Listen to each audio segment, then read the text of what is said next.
the other day. He's testifying about radicalization. Representative Peter King, who's hosting the hearing, says he was partially motivated to conduct them because he claims some 80% of mosques in America are controlled by radical imams. He also says Muslim community leaders are not doing enough to help law enforcement identify possible terrorists.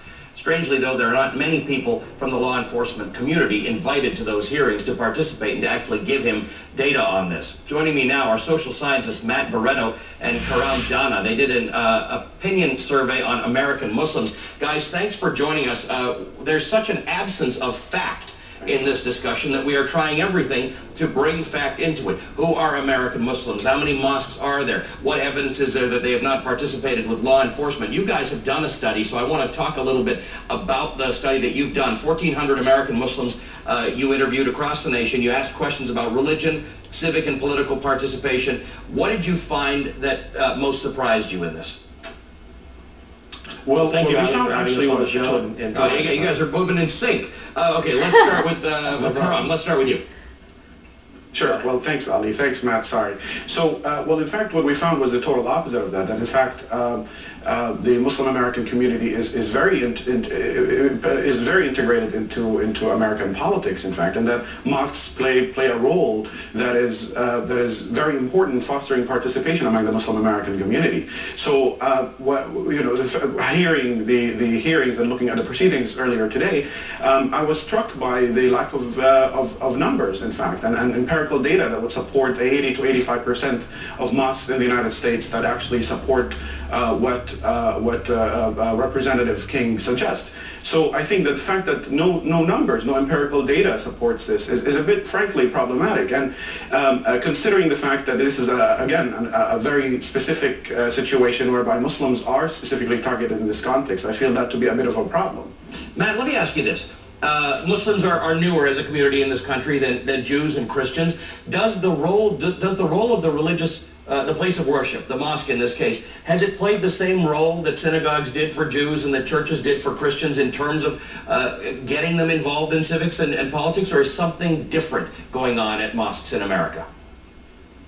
No, that's a great observation, Ali, and I think if we go back in the history of America, we'll find that ethnic minorities and religious minorities have faced persecution and discrimination.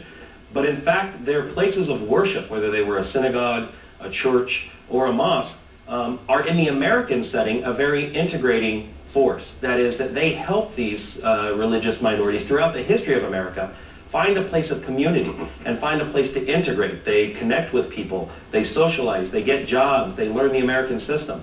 And we find in our data, as Karam mentioned, that as you're more involved in the mosque, as you're more religious, you're in fact more supportive of the political system. And let me bring up one of your findings here, Matt, because you found that 53% of those you surveyed saw an increase in civic engagement as a result of relationship with the mosque. 81% say they follow elections more closely, and 95% say Islam is compatible with American politics. I want to hit that last one. Islam compatible with American politics.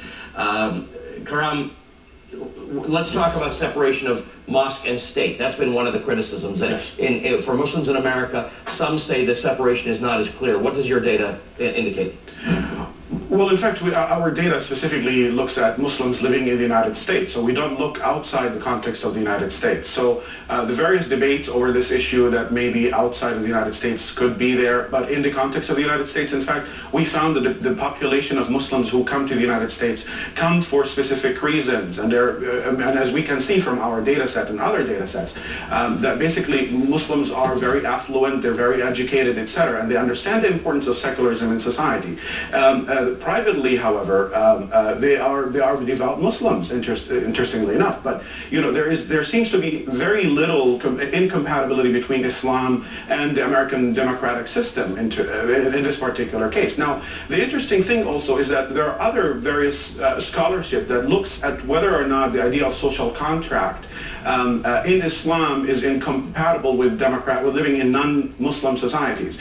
And there is an overwhelming qualitative sort of research that addresses those questions. And in fact, the findings suggest that Islam and democracy are not incompatible. In fact, there is a very good, there is a very serious philosophical argument that suggests that. Various scholars have addressed this What we bring to the table here is empirical evidence to support that. So Muslims in the United States are in fact supportive of the American political system. And again, the questions that we ask are scholarly questions. We are independent scholars. We have no agenda in this. We just want to find answers to these questions that Congressman Peter King is trying to get at. But we are getting through data. I hope, I wish you guys were testifying. We're happy to have empirical data as opposed to simply anecdotes and opinions on the whole thing. Matt Barreto is an associate professor and director at the University of Washington, Seattle, and Karam Dana is a research fellow at Harvard University. Thanks, guys, for coming on, telling us a bit about your research. Thank you, Ali. I want to quickly remind you about a CNN in America special. CNN Soledad O'Brien chronicles the fight